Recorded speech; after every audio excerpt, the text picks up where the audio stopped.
Bapak, Ibu, dan saudara-saudara yang terkasih, beberapa waktu lalu anak saya, Grace, melamar pekerjaan di beberapa perusahaan di Tangerang, Jakarta, juga Bandung. Grace berusaha membuat CV dan portofolio yang sebagus mungkin. Dia melamar puluhan perusahaan. Tapi setelah menjalani wawancara dan beberapa tes, kebanyakan perusahaan itu tidak memanggil dia untuk bekerja. Kok nggak ada kerjaan ya, Mam? Nggak ada panggilan. Wah, pasti nggak diterima ini. Ada yang terus terang info. Maaf, Anda belum memenuhi kualifikasi kami. Apa kualifikasi yang belum dipenuhi? Yang paling umum adalah kurangnya pengalaman kerja. Minimal harus ada 2 tahun pengalaman kerja sebagai desain interior. Alasan lainnya, Anda kurang kompeten. Ilmu Anda kurang dari yang kami harapkan. Ujung-ujungnya kurang pengalaman kerja juga. Jadi, pengalaman dan kemampuan pencari kerja ternyata jadi syarat yang paling utama untuk seorang tenaga desain interior. Bapak, Ibu, saudara-saudara, itu panggilan di dunia kerja. Bagaimana ketika Allah memanggil kita? Adakah pengalaman pelayanan, kemampuan dari IQ kita atau bakat yang jadi syarat untuk seseorang dipanggil melayani Tuhan? Tema renungan kita hari ini adalah dicintai dan dipanggilnya. Ketika Allah memanggil kita untuk percaya kepadanya, ternyata alasannya adalah karena Allah itu cinta kepada kita. Begitu juga ketika Allah itu memanggil kita untuk melayani Dia dan sesama kita, ternyata alasannya adalah karena Tuhan itu cinta kita. Bukan karena kita pandai, kita banyak duit, ya, kita punya status sosial yang tinggi di masyarakat. Bukan juga karena kita ini baik, maka Tuhan memanggil kita untuk melayaninya. Kapan kita ini dicintai dan dipanggil oleh Allah? Yang pertama, ketika kita masih dalam keadaan berdosa. Bapak, Ibu, saudara-saudara, di dalam Injil Lukas pasal 5 diceritakan tentang orang-orang yang dipanggil menjadi penjala manusia. Siapa mereka? Mereka adalah Simon Petrus, Yakobus, dan Yohanes. Saat bertemu dengan Yesus, mereka ini tidak sadar kalau Yesus itu adalah Tuhan. Yang mereka tahu Yesus itu adalah guru yang mengajar orang banyak. Jadi mereka hanya anggap Yesus itu sebagai manusia biasa saja, tetapi mempunyai kemampuan untuk mengajar. Tetapi setelah Yesus mengadakan mujizat penangkapan ikan yang luar biasa banyaknya, padahal semalam mereka tidak bisa menangkap satu ikan pun, Simon mulai sadar siapa Yesus sebenarnya. Yesus itu bukan cuma seorang guru, Yesus itu Tuhan. Sebab itu Simon berkata kepada Tuhan Yesus, "Tuhan, pergilah daripadaku, karena aku ini seorang berdosa." Simon Petrus begitu takut menghadapi Tuhan. Dari sebutan guru jadi sebutan Tuhan.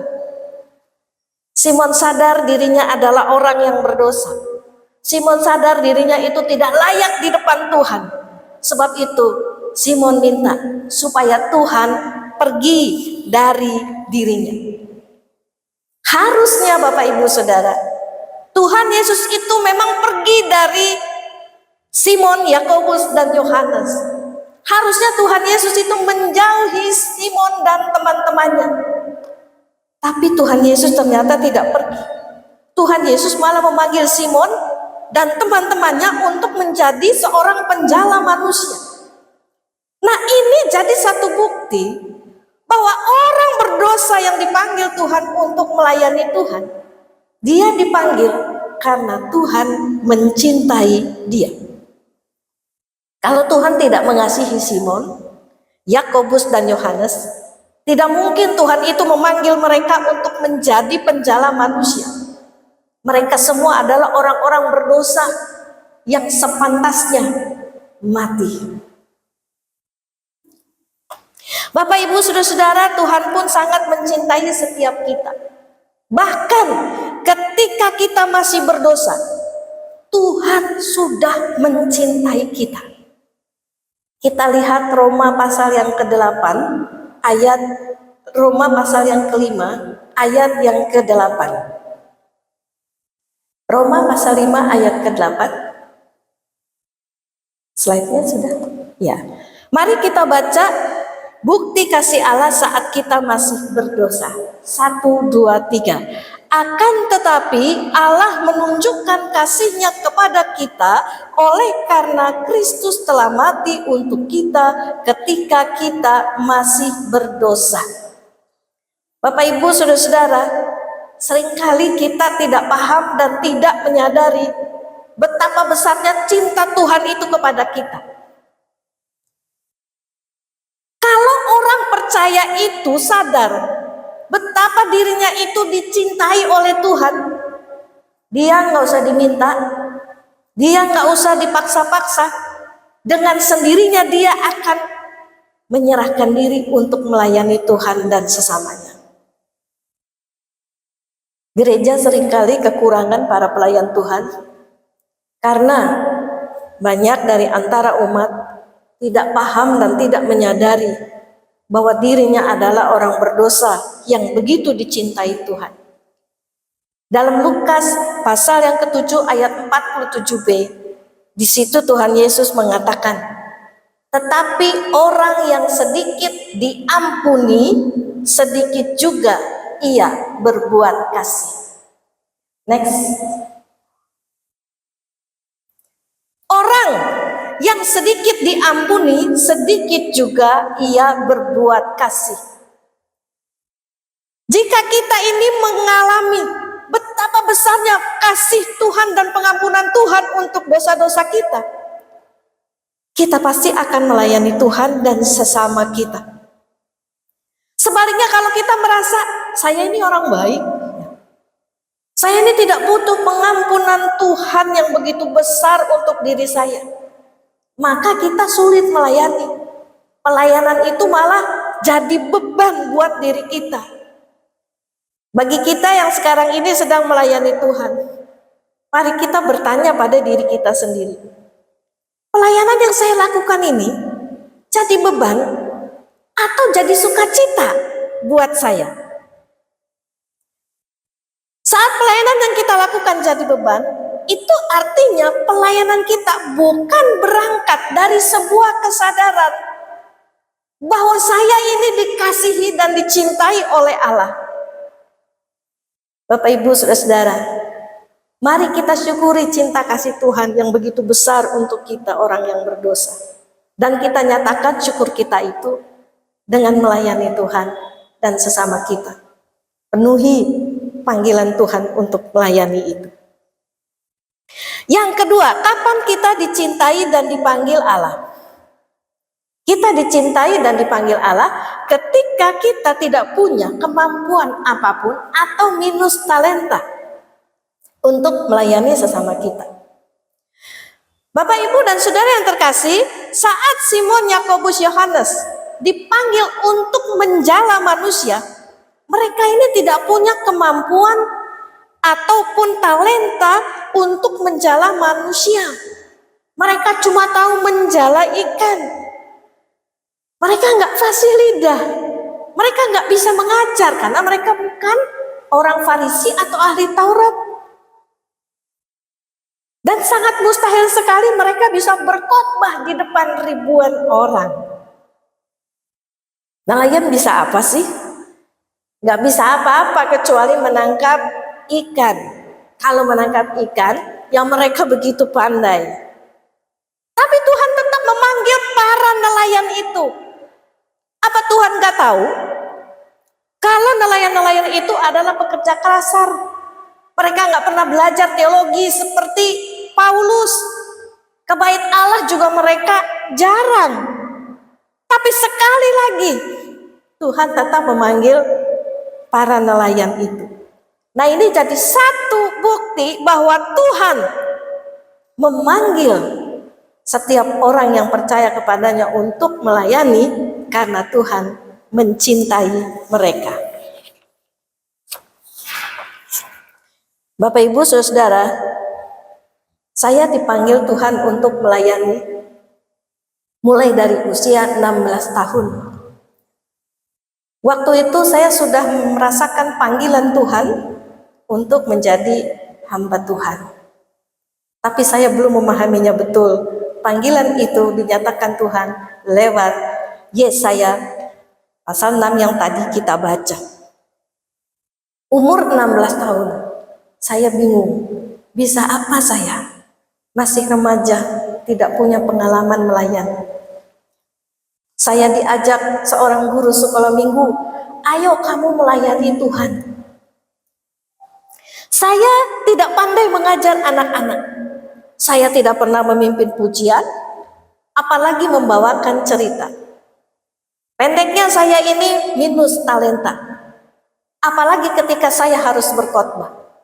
Dipanggil menjadi hamba Tuhan untuk mengajar dan berkhotbah. Saya merasa saya ini tidak pandai dan tidak bisa apa-apa. Tetapi Tuhan tetap memanggil saya untuk melayani sebagai hamba Tuhan. Itu jadi satu bukti bahwa Tuhan itu mencintai saya. Dari antara Bapak Ibu yang melayani Tuhan di sini, sebelum melayani, kita ini kan tadinya tidak bisa apa-apa, betul? Yang tadinya nggak bisa nyanyi, sekarang pandai menyanyi, ya. Yang tadinya nggak bisa main angklung, ketika saya datangi, semua aja alasannya saya nggak bisa main angklung. Saya juga nggak bisa, biar pendeta main angklung ya. Tapi nanti diajarin. Mau nggak belajar? Mau ya. Yang dulunya nggak bisa, sekarang malah yang paling kenceng main angklungnya. Guru sekolah minggu, sebuah pelayanan yang sangat sulit. Mengajar anak-anak, menolong mereka mengerti firman, menolong mereka menyanyi memuji Tuhan. Itu sebuah pelayanan yang tidak mudah.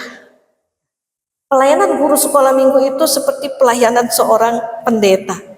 Tapi sekarang guru-guru yang tadinya tidak bisa mengajar, tidak bisa memimpin nyanyi, mereka sudah semakin pandai. Saya paling ingat Ibu Lisias ya. Awal-awal saya di GKI Rahmani, Ibu Lisias itu usianya masih sekitar 60 tahun. Dia giat sekali mencari mutiara-mutiara terpendam di GKI Rahmani. Setiap orang diajar oleh dia, dibina supaya bisa melayani Tuhan. Awalnya semua alasannya sama. Saya nggak bisa apa-apa, Bu Lisias, nggak apa-apa. Yang penting mau belajar. Tuhan itu tidak cari yang mampu, tapi Tuhan cari yang mau melayani. Kalau kita mau melayani, karena kita sadar betapa Tuhan itu mencintai kita, maka Tuhan dapat memampukan kita untuk melayani Dia. Amin. Yang tadinya nggak ada talenta jadi punya 2 talenta. Yang tadinya 2 talenta jadi 5 talenta. Tuhan terus menggandakan kemampuan orang-orang yang mau sungguh menjawab panggilannya untuk melayani Dia. Yang ketiga, kapan kita dicintai dan dipanggil Allah? Kita dicintai dan dipanggil Allah saat kita lemah, saat kita tidak mengerti, tapi kita mau taat kepada Tuhan. Bapak Ibu, saudara-saudara, Simon dan teman-temannya punya satu masalah. Mereka semalaman berusaha menangkap ikan, tetapi ternyata tidak satu ekor ikan pun mereka tangkap. Manusia itu begitu terbatas dan begitu lemah. Ketika alam sudah tidak bersahabat dengan manusia, maka manusia juga tidak bisa berbuat apa-apa. Tapi saat Tuhan Yesus menyuruh Simon dan teman-temannya untuk menebarkan jala, mereka mau taat. Mereka ikuti perintah Tuhan. Hasilnya, ikan melimpah masuk ke perahu mereka sampai perahu itu hampir tenggelam.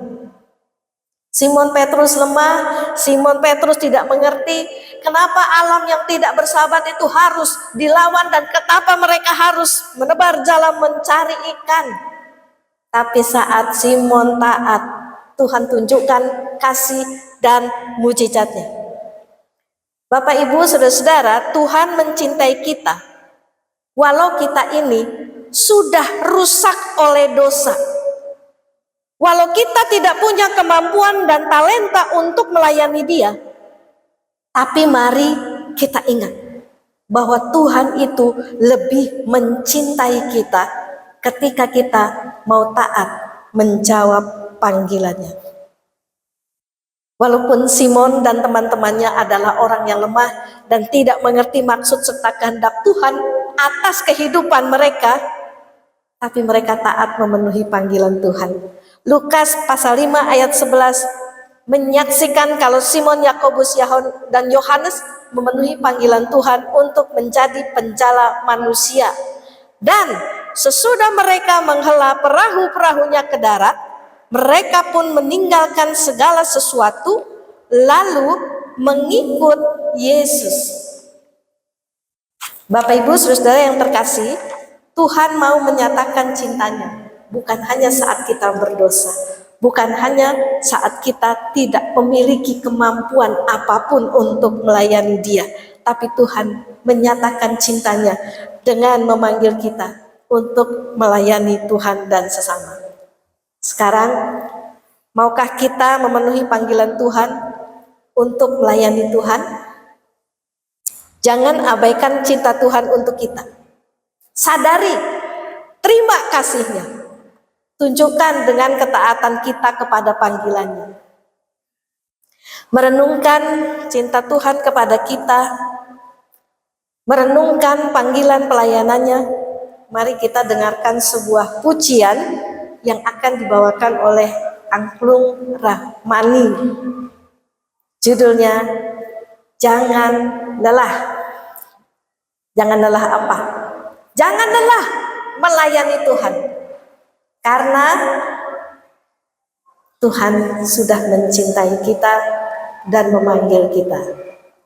Amin.